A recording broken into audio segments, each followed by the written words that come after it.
Hello. In this video, I want to talk about the Grasshopper anatomy and introduce the Grasshopper interface for beginners. To get started, I opened the Rhino and the Grasshopper window. You can just simply call for Grasshopper window by clicking on the Grasshopper button on Rhino window. And then when it pops up, then we can get to start to explore it. The first step is to just know that what are the bars and what do they do. So in the Grasshopper window, you can see the window title here, the name of the Grasshopper file that you opened. And then you can see the menu bar with file, edit, view, display, solution, help, drop-down lists. And then you can see the file browser control here that you can see the name of the file. And here you see an array of palettes. These are the component palettes that you can see on the Grasshopper window. Each component palette has a name. For example, this one is the parameters, this one is the math palette, this one is the sets palette, vector palettes, curve palettes, and so forth and so on. If you add a new plugin to the Grasshopper, then you can also see a newly added component palette on your Grasshopper window. Then in each component palette, you can see that there are some divisions and each component palette is divided into some sub sections. And in each one, you can see the list of the components. We'll get to introducing the palettes in a few minutes. Then the next part to introduce is the canvas toolbar here. Again, we'll introduce this in a bit. And then there is the canvas here. This is like the space that you are going to visually script the geometry of your model.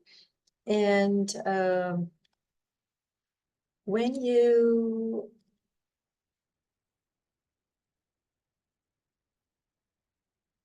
initially open the Grasshopper window, you will see that there is an array of recently accessed files. So you can just simply click on any of those to open them up, or go to the file drop-down list and open the document that you want. So that was the grid of rectangular boxes that you could show you the recently accessed file. The next thing is the status bar here on the bottom right-hand side, which shows what version of Grasshopper you're going to use. For me is 1.00007. Okay, to get started, I would like to introduce the setting of the Grasshopper window.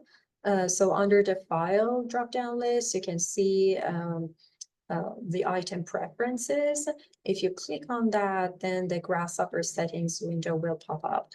There you can add your name as the author, or like set the display features, fonts, interface, palettes, these kind of housekeeping things. If you're interested, under files, something that is useful to just be aware of, you can set it to be, you can set it to autosave your file, but just remember that if your file is already saved as a file with a name somewhere, then this enable autosave will work. Otherwise, if you just open a new file of Grasshopper and start to script, and then something happens and you close off everything, then you shouldn't be hopeful to see that the autosave option worked. So by default, this autosave option is enabled, but it's always good to double check that. To get started, I want to mention that Grasshopper works on top of Rhino. So you cannot open Grasshopper without the link to the Rhino. And then any file that you save will be saved with a .gh Grasshopper extension.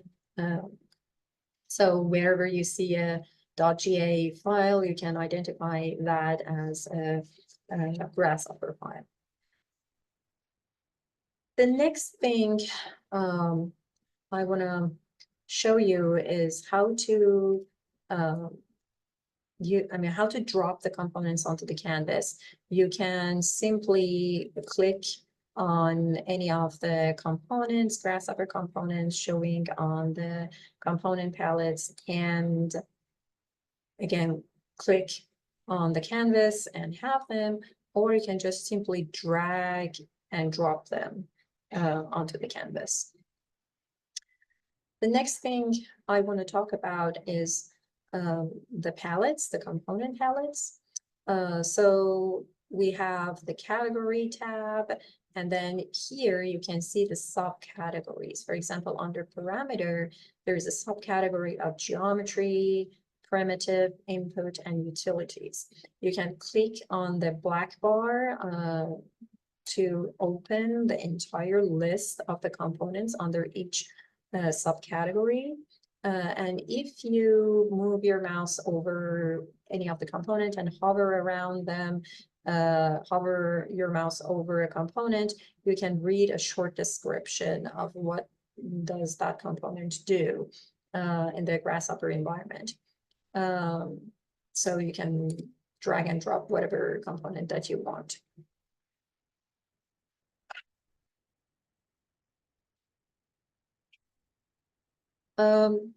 Just for introducing the different possibilities and the different features of the Grasshopper canvas, I used a scripted model to show you the features.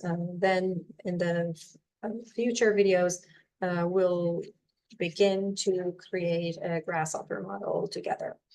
The first thing I would like to advise you to do is whenever you bring Grasshopper components onto the canvas to create something, make sure that you're going to meaningfully group them into a set of components that finally does something. So, for example, all these components create a box. Okay, this is the box. So what I'm going to do is select all of them. I will just click on the canvas, drag my mouse, and then all of those components that I want will be selected. So you can just simply select those, and if you right click on any part, then on any part of the canvas, you will see this menu, and you can see the group option. Please, please, please group meaningfully a series of components that are meant to do something, something meaningful. So group them and give a meaningful name to the group. So for example, here I say creating the box. Okay, when I give that group a name, then and title it, give it a title, then I can see that title here. This is good practice to group components together to know what's happening, because you script something today and then in a few months you need to get back to it and review and use that file, and you will never ever remember what have you done. So there are some good practices that you can consider to hopefully more efficiently review your past scripts.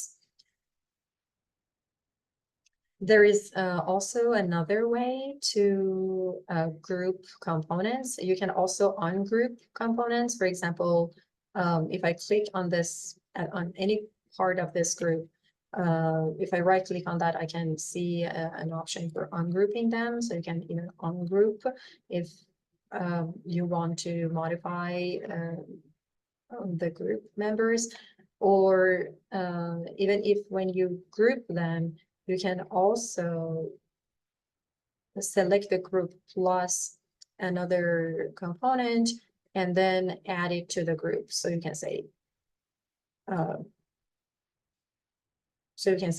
this, oh, sorry, this one, and this one.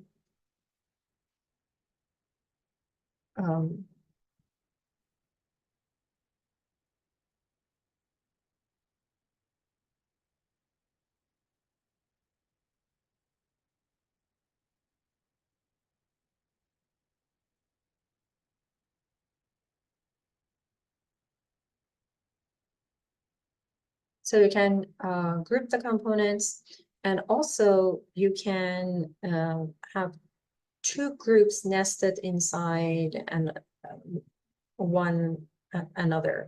For example, I select this one, I give it a name, creating a box, and then I want to group these components together. Okay, and then select both of them and group them separately. I mean, I can have two groups nested in another group.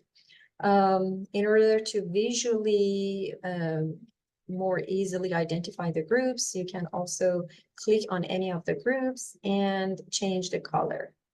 So you can select the color of the group. You can play around with those colors, pick anyone that you like. So by right-clicking on any group, just go to the color item and change the color of each group. And again, give a meaningful name to each group. Okay. Now let me just ungroup these to be able to play around with some other features. In addition to the group feature, there is another widget that you can use to better display your script on the canvas.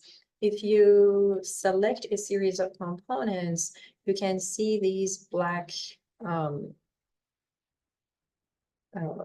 elements here. And then you can use any of them to align the components to the right, or align to the left, or align to the right, or align to the middle, or distribute them vertically. This was not a good practice because they were all like distributed horizontally, but just to show you the feature, I'm gonna like choose this one and the middle one, so you can see that they are all aligned along the middle axis, or they are aligned to the left edge, or aligned to the right edge. Or you can undo everything by just like using Control-Z.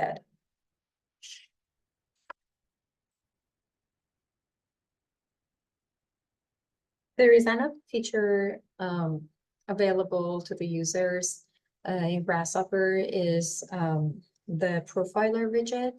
If you go to the display drop-down menu under the canvas widget, you see the profiler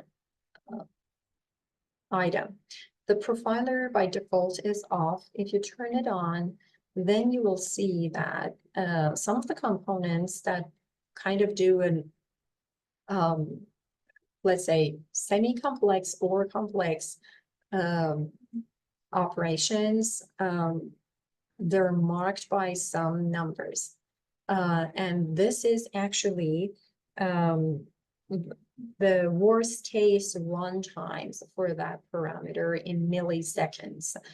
So for example, this option of split in worst case scenario may take 9 milliseconds to operate. Some other components like move or box or like list item, these really are not marked by any sort of like profiler widget. And that's because they're pretty quick, even maybe shorter than milliseconds to operate. Or for example, this one here for lofting, like a curve, a series of curves, it says for 60 milliseconds it may take to operate in worst case scenario. If you are working on a very complicated model,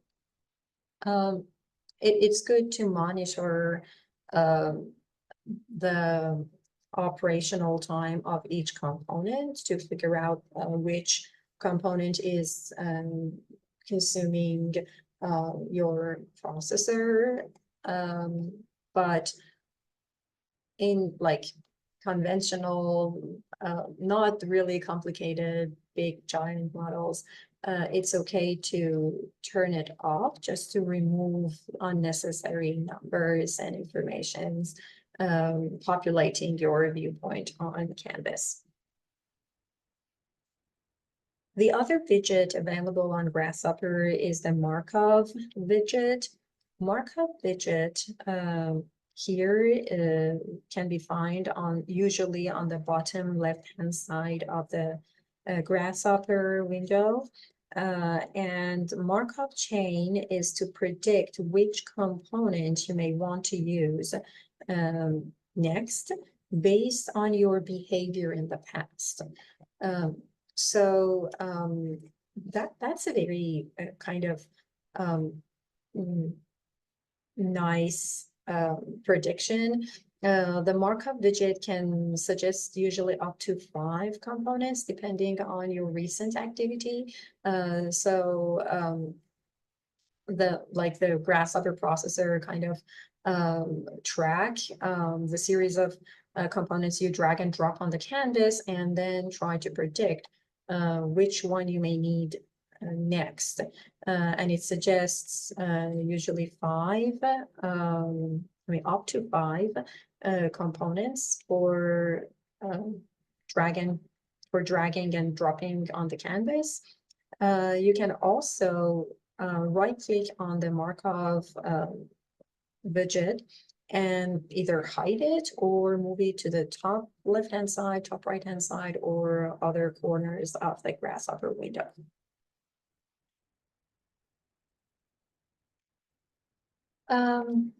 As we move along, you will see that there are thousands of components available on Grasshopper, and when you're also working on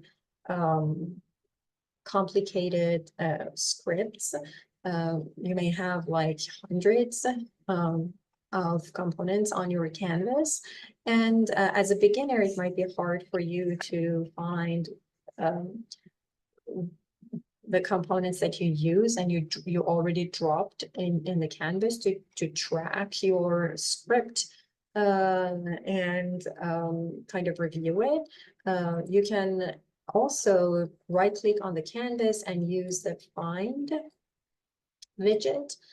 So here, for example, I use Find widget to find the loft. And when I say, okay, the loft, it takes me to the loft component and put like a gray circle around it so that I can see where I use that. That's a nice possibility, particularly when you are working on complicated scripts.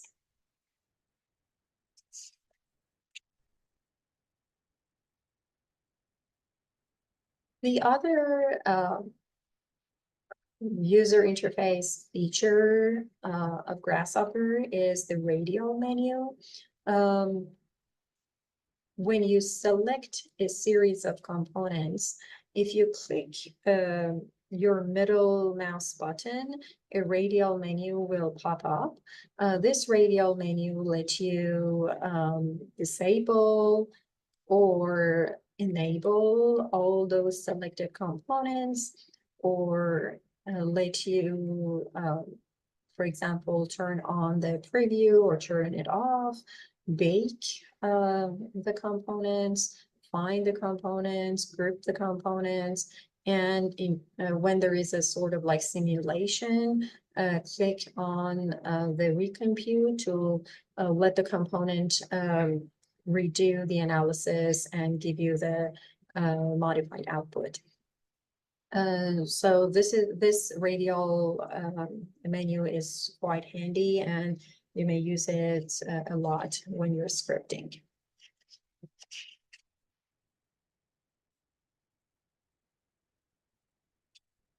The next part I want to introduce is the Canvas toolbar.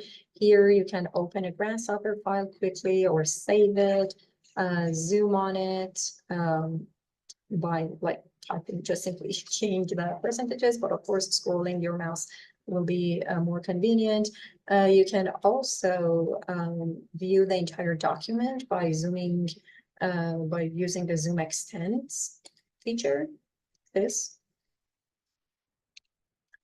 And find like some additional components or scribbles on the canvas and do the housekeeping. You can add named view, and also you can sketch on the canvas. So when usually I review your scripts in Grasshopper, I may use this element to mark the parts that I want to highlight. And you can also add comments. Of course, it's not a good way to like write down anything on the canvas, but still you can mark something, put a check mark or cross on it, or you can cancel it, or even if you draw something and click on check, you can select it and delete it later. The other part of the Canvas toolbar is related to the preview. Grasshopper and Rhino communicate and talk to each other. So whatever you see here on the on your Rhino viewport is scripted in Grasshopper. So you can say, how do you want to see that preview? You can say, I don't want to see any preview. I want to see a wireframe preview, or I want a shaded preview. You can also go to the document preview setting and change the colors for normal or selected previews. I'll talk about the difference between the colors in a second. So, or you can go with the default color.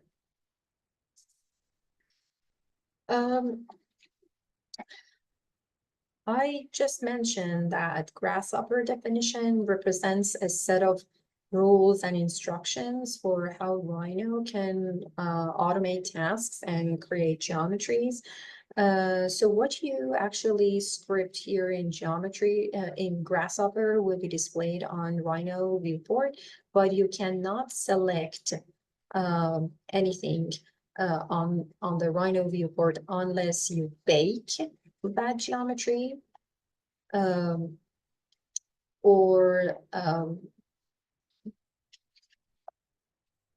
you can select whatever you see here on the viewport in your scripted Grasshopper file.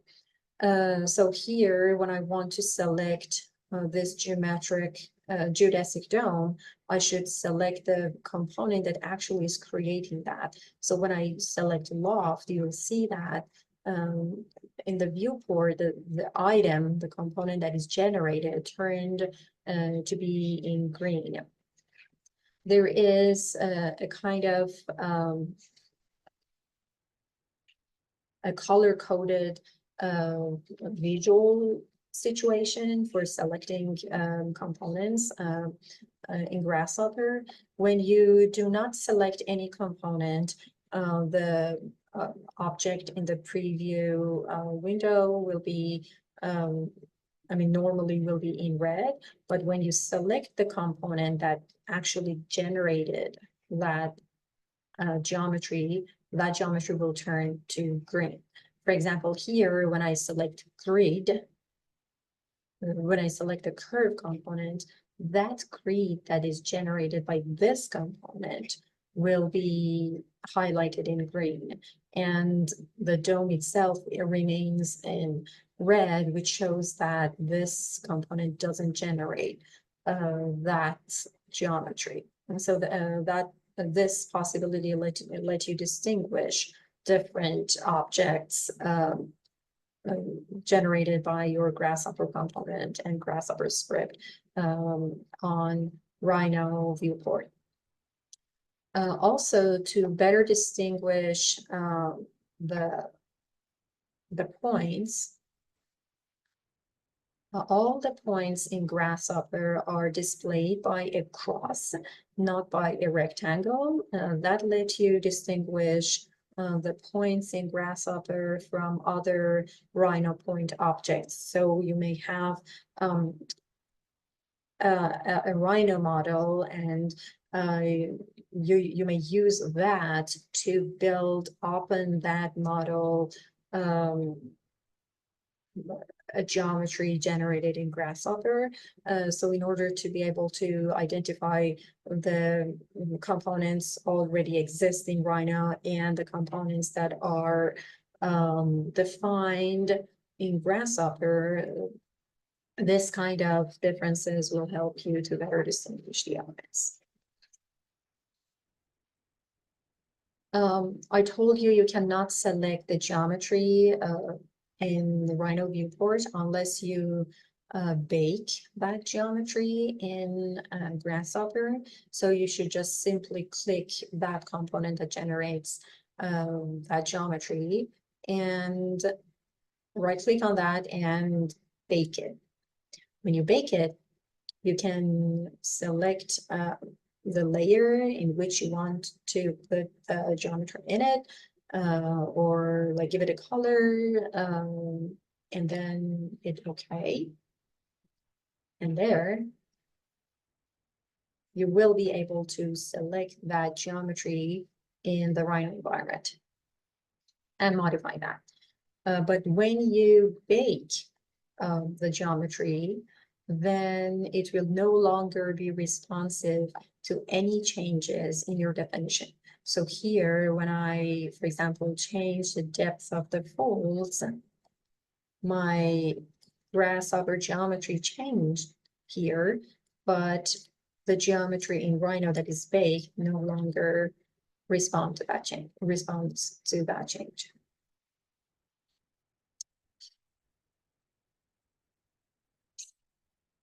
Okay.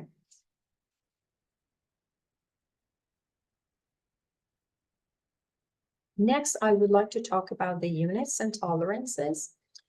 Grasshopper inherits units and tolerances from Rhino. To change the units, you should go to your Rhino model and change the units in document properties. So it's a good practice to set your units when you open Rhino, even before opening your Grasshopper window, and then decide what the unit should be. Here I just went by the default of my Rhino system and didn't really change it, but be careful, for example, when you're designing a truss system, a grid system, a facade system, the units of your Rhino model should be meaningful, either in English or SI units. That should be set to a meaningful unit, like feet or meters.